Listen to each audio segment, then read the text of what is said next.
ایک دفعہ کا ذکر ہے کہ کسی جنگل میں ایک بادشاہ شیر رہا کرتا تھا۔ بہت ہی رحم دل اور جانور پرور تھا۔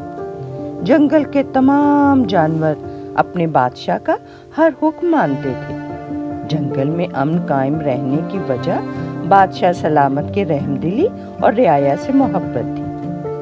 شیر نے جنگل کے سمجھدار اور قابل جانوروں کو اکٹھا کر کے اپنی کابینہ بنائی ہوئی تھی۔ جو جانور جس حوالے سے زیادہ قابل اور سمجھدار تھا اسے وہ ذمہ داری سونپی ہوئی تھی۔ شیر نے لومڑی کو پہلے وزیر اطلاعات و نشریات بنایا ہوا تھا، مگر لومڑی کی کارکردگی سے متاثر ہو کر شیر نے اسے اپنا مشیر خاص بنا لیا۔ لومڑی اپنی چالاکی اور گفتگو سے بہت جلد شیر کے اعتماد کا مرکز بن گئی۔ شیر آرام کرتا رہتا اور لومڑی پورے جنگل میں حالات اور واقعات کا خیال رکھنے لگی۔ شیر جہاں کہیں جاتا لومڑی کو اپنے ساتھ لے کر جاتا، اور دوسرے جنگل کے دوروں کے دوران تو لومڑی کو ہر صورت اپنے ساتھ رکھتا تھا، کیونکہ لومڑی اپنی چالاکی سے دوسرے بادشاہوں کو خوب بیوقوف بنا لیتی تھی، جس وجہ سے شیر کے جنگل میں دوسرے شیروں نے خوب سرمایہ کاری کی اور ترقی کے مناسب تعاون کا آغاز بھی کر دیا تھا۔ لیکن ادھر شیر مسلسل آرام کرنے کی وجہ سے بہت سست اور موٹا ہوتا گیا۔ پہلے تو وہ اپنے شکار پر خوب تیزی سے حملہ کر لیتا تھا، مگر اب تو وہ سارا دن اپنی کچھار میں پڑا رہتا تھا۔ لومڑی نے کئی بار کہا کہ وہ کوئی شکار کر کے لے آتی ہے، مگر شیر تو پھر شیر ہوتا ہے، وہ کیسے کسی کا کیا ہو شکار کھاتا۔ چند دن یوں ہی گزر گئے، پھر شیر کی بھوک بڑھنے لگی۔ کئی دنوں سے بھوکا رہنے کی وجہ سے شیر بالکل لاغر اور کمزور ہو گیا۔ اب تو وہ بوڑھا نظر آنے لگا تھا۔ لومڑی نے شیر کی بگڑتی ہوئی صحت اور کمزوری کو دیکھتے ہوئے عرض کی، بادشاہ سلامت، اب کب تک یوں ہی بھوکے رہیں گے؟ آپ جنگل کے بادشاہ ہیں، آپ کی تندرستی اور بہادری جنگل کی سلامتی کے لیے بہت ضروری ہے۔ اگر آپ شکار نہیں کر سکتے تو میں آپ کے لیے کھانا لاتی ہوں۔ شیر نے بہت روکا، مگر بھوک کی شدت اور کمزوری سے تنگ آ کر اس نے لومڑی کو شکار کرنے کی اجازت دے دی۔ شیر نے لومڑی سے کہا، اے میری ہمدرد دوست، تم میرے لیے جوان، صحت مند اور خوب موٹا تازہ شکار لے کر آؤ، مگر اس کے لیے ایک شرط ہے، وہ یہ کہ تم کسی جانور کو اپنی عقل مندی سے یہاں میرے کچھار میں لے کر آؤ گی۔ جب وہ میرے پاس آئے گا تو میں خود اس پر حملہ کروں گا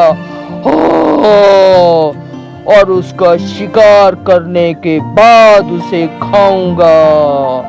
لومڑی نے حکم بجا لانے کا وعدہ کیا اور شکار کی تلاش میں چل پڑی۔ بہت لمبا سفر کرنے کے بعد لومڑی نے ایک موٹا تازہ گدھا دیکھا جو بڑے مزے سے گردن جھکائے ہری بھری گھاس چر رہا تھا۔ گدھا دریا کے کنارے اگی تازہ سبز گھاس کھانے میں اتنا مصروف تھا کہ اسے لومڑی کی موجودگی کا احساس تک نہ ہوا۔ لومڑی نے بہت پیار اور محبت سے گدھے کو کہا، اے محترم، کیا حال ہے؟ میں آپ کے لیے بہت بڑی خوشخبری لائی ہوں۔ اگر آپ حکم دیں تو میں وہ اچھی خبر آپ کو سناؤں۔ गधे ने अपना सर झुकाया हुआ था, ऊपर उठाया और लोमड़ी की तरफ देखकर मुस्कुराया और बोला, ओहो हाओ हाओ लोमड़ी भी, तुम बहुत चालाक जानवर हो। जरूर मुझे किसी लालच में फंसाओगी। लोमड़ी ने गधे का जवाब सुनकर अपनी बदलती रंगत को छुपाते हुए बोली, ए मोहतरम, आप मेरे लिए बहुत मोहतरम हैं। मैं आपको कभी धोखा नहीं दे सकती। गधे ने लोमड़ी को दरिया के पुल पर चलने का कहा और दोनों दरिया के पुल की तरफ चल पड़े। पुल पर जाकर लोमड़ी ने गधे को कहा, मेरे मोहतरम, हमारे जंगल का बादशाह बहुत बूढ़ा हो गया है। वो बहुत आराम पसंद है, जिस वजह से तमाम जानवर उसको अपने लिए मुहाफिज नहीं समझते। फिर खुद बादशाह सलामत को इस बात का यकीन भी है। वो अपनी बादशाहत किसी अक्लमंद और बहादुर जानवर के सपोर्ट करके खुद बादशाहत छोड़ना चाहते हैं।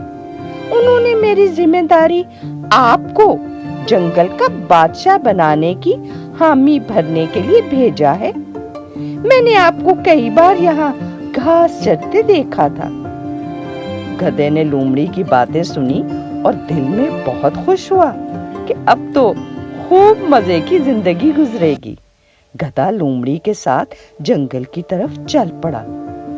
जब गधा शेर की कछार में घुसा तो शेर ने मोटा ताजा शिकार देखा तो उस पर हमला कर दिया, मगर गधा खतरा समझते हुए फौरन बाहर की तरफ भागा। इस दौरान गधे का कान शेर के पंजे में रह गया। गधा भागता हुआ बाहर निकला तो लोमड़ी को देखकर गुस्से में बोला, तुमने मुझे मारने की और कोई कमी नहीं छोड़ी थी। अगर मैं अक्लमंदी से काम न लेता तो तुम्हारा बादशाह मुझे हड़प कर चुका होता। लोमड़ी ने मुस्कुराते हुए चालाकी से कहा, ए मोहतरम दोस्त, तुम गलत समझे हो। शेर बादशाह को अपनी जिंदगी का कोई पता नहीं है।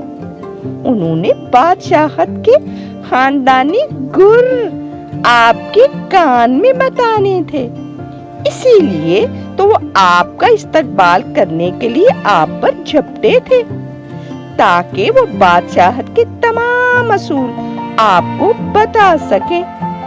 मगर आप असल बात समझ नहीं सके और दौड़कर वापस आ गए।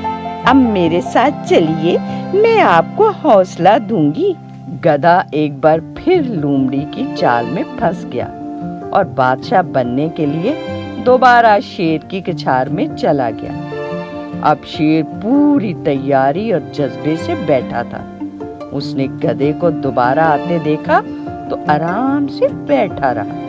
जब गधा उसके बिल्कुल करीब आ गया तो शेर ने फौरन उसकी गर्दन पकड़ी और गधे को जमीन पर लटाकर उसका सांस खत्म कर दिया। शेर ने भूख की शिद्दत से गधे की चीर फाड़ शुरू कर दी। इस दौरान लोमड़ी ने अपनी चालाकी से गधे का मगज निकाला और झट से खा गई। शेर ने गधे का मगज निकालने के लिए खोपड़ी देखी तो हैरान रह गया, क्योंकि हकीम रीछ ने उसको सेहतयाबी के लिए मगज खाने का मशवरा दिया था। शेर ने गधे के मगज का लोमड़ी से पूछा तो वह हंसकर बोली, बादशाह सलामत, अगर गधे की खोपड़ी में मगज होता तो दोबारा आपके पास क्यों आता? शेर लोमड़ी की बात मान गया और गधे का बाकी गोश्त खाने लग गया। लोमड़ी ने अपनी चालाकी से गधे का मगज भी खा लिया और शेर को भी खुश कर दिया। तो अच्छे बच्चों, बुरे दोस्त की दोस्ती से बचना चाहिए। वो जो आपको सब्ज बाग दिखाता है, उसकी बातों में आने से पहले अच्छी तरह से गौर कर लेना चाहिए, वरना انسان ہمیشہ نقصان اٹھاتا ہے۔